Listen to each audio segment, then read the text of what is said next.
Now, I come to specific form of therapy, especially occupational therapy.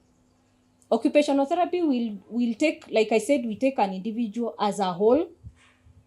Who are you as a person? How do you function? We start with the motor skills, which we have gross motor skills and the fine motor skills. When I talk about gross motor and fine motor, do you know the difference? You all know the difference. Okay, we go next to social skills. They will also help in developing social skills. They will help in developing independence now in the activities of daily living. Activities of daily living ni kama hiyo brushing the teeth, showering, grooming yourself and everything.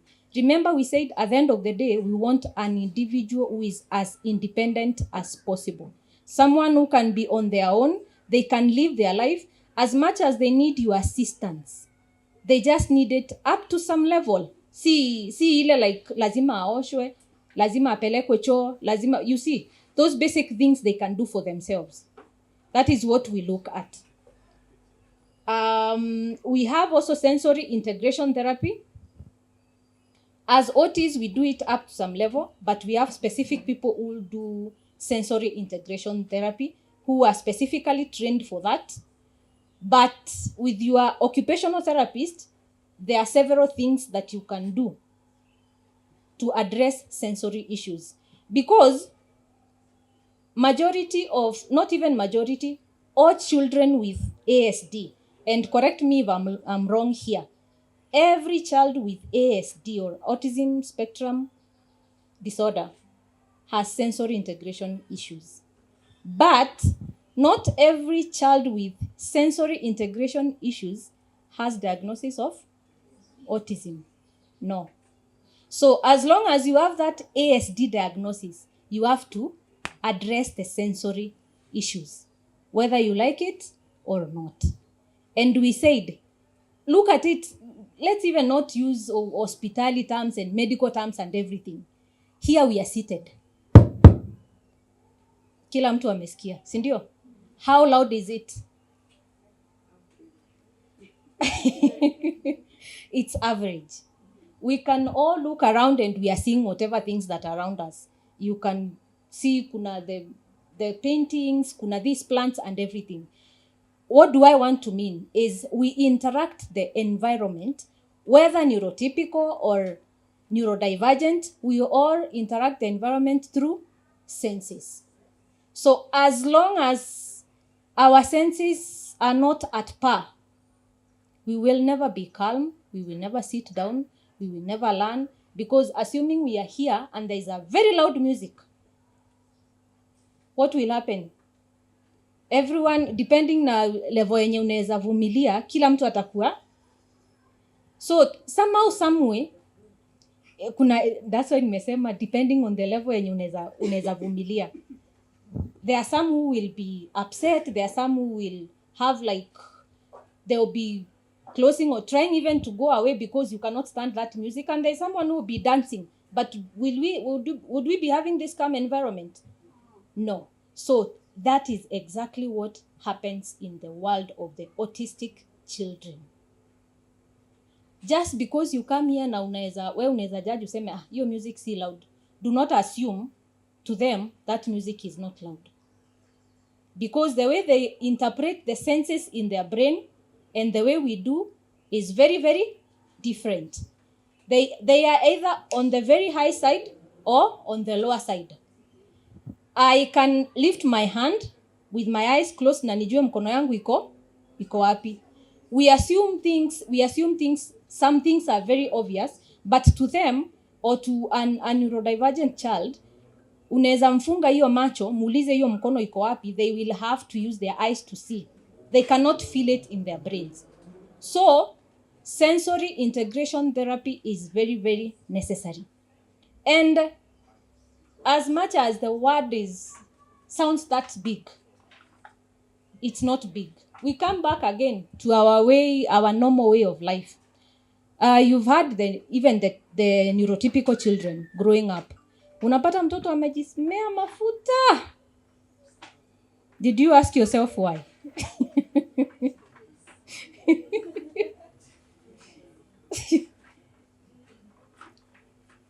The way we were growing up, for those of us who are lucky kugrowia ushago, tuna hang sijui nini kwa mti, and you don't even care about safety. Una swing, unarusha ukirudi. Did you ever ask yourself why? It's because we have that innate desire or innate need to develop all our senses as a whole. So, some of those sensory activities, you can even be doing them at home. Kuna option ya kuweka hata ka swing, hata si lazima swing, get a bed sheet. Mtu akushikie hiyo side. You have a 4-year-old. I doubt you anaweza kushinda. Swing them too gently. As in, it's normally, if you look at life, how we grew up, how the other kids grew up, you can replicate some of those things. And with the guidance of your therapist, you can make some steps. Remember, we talked about consistency. And most of the times you find, once you settle the sensory issues, things like speech start coming. Hii concentration mnasema mtoto hana is start coming down. Why? There is order that has started coming into their brain, into their environment. So this child can sit calmly without worrying, am I going to fall down? I don't know where my head is. I don't know what to do. So you calm them down. You can do other things now like speech therapy and everything else. And like I said, I still emphasize some of these things you can do at home. We mwenyewe. Tumepewa Saidi. Sindio? Go and Google, go and ask Saidi what is sensory integration therapy. Look at the types of the senses that are there and how you can address. So that the next time your therapist come to your home, na wanachagua mchele, usishangae kwa nini wanachagua mchele. There are so many things that that can be done with everything that we have around. I can come to your house and ask for a mwiko, and you start asking me, nililipa 2,500 for kukam na kucheza na mwiko. But no, sit down with your therapist. Once they do the evaluation, give your goals. As in, I want my child to achieve 1, 2, 3 things. Let the therapist also give you the goals that they have. You sit down and see, now, kulingana na goals the therapist na goals zangu. What's the order of importance and achievability? Because I cannot come and tell you I want your child to talk when this child cannot even sit down. Sinisawa? You make them with the order. If possible, do not look at nilikuja, because there are some complaints, and sorry, this one now I'm talking as a therapist. A parent will say, nilikulipa tu tukakuja kuongea. Make sure that first session, that's where you explain or get everything that you need to know about therapy.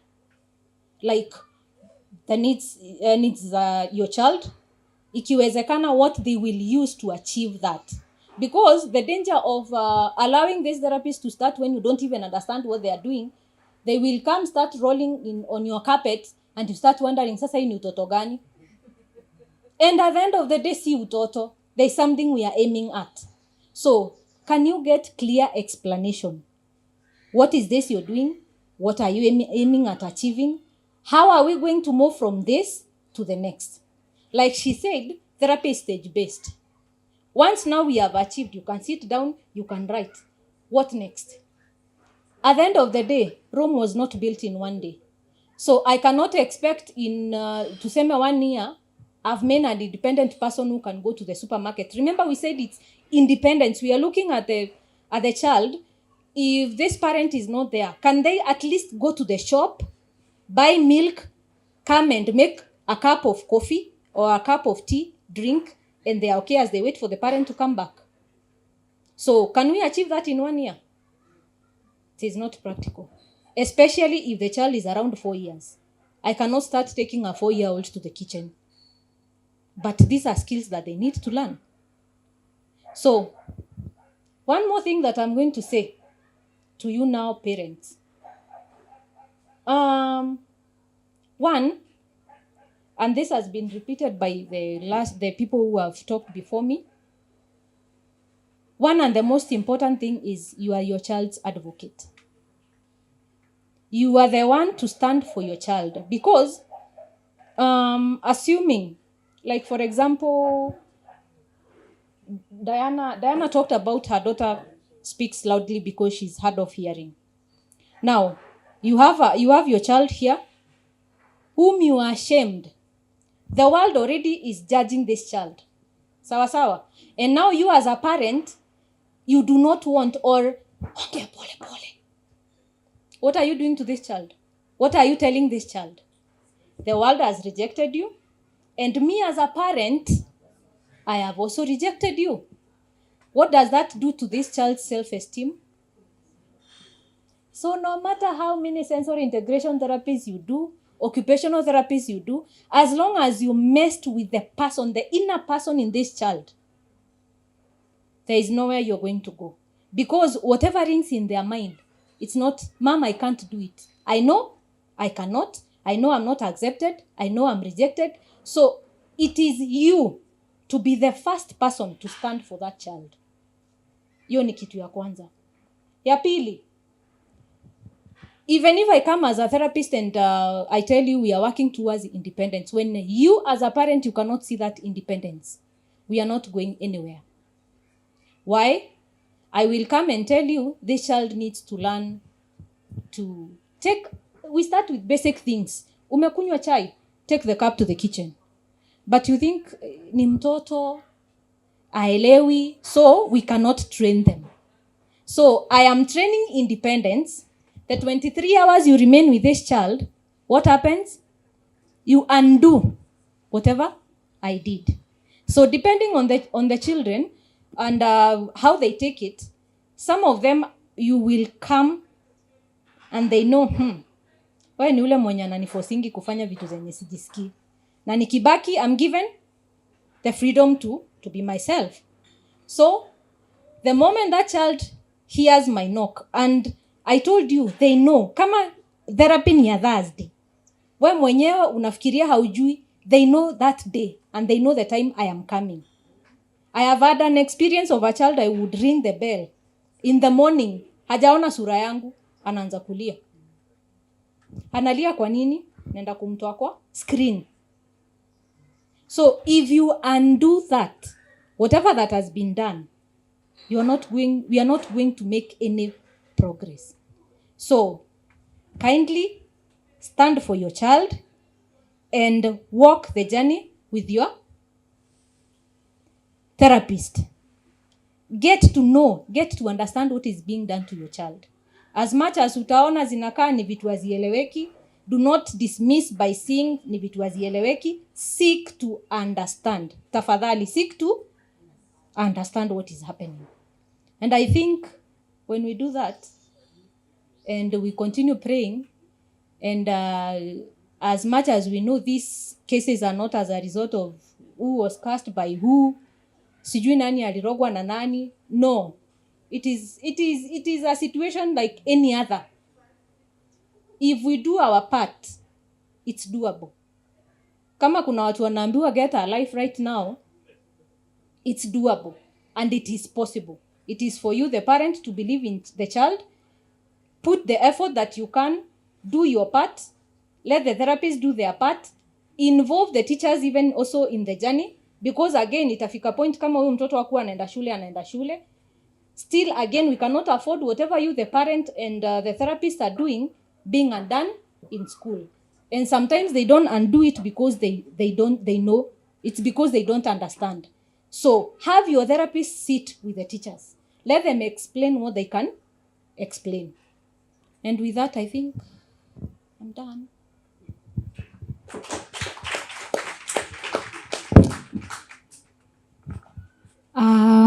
Thank you, Doreen. So with this opportunity, I'd like to give one person who has a question for Doreen, only one, Kusabia Wakati. You ask her a question that you feel like you might feel you want her to answer to you. When do you know a therapy is done? Okay. We said therapy is stage-based. like we will start with a child who is maybe whatever age we started. Most of the times you find tutaanza kuaddress those sensory issues, the table activities and everything. Then we move to ADLs, which are dressing, combing the hair, blah blah blah, vitu kama hizo. Then now we will go to instrumental activities of daily living, which means how this child will interact with the environment out there. How good can they be when they go to the supermarket? What they can do there? Can they shop on their own? Can they get involved in leisure activities and all that? So therapy continues for as long as you parent, you feel there's something that your child needs to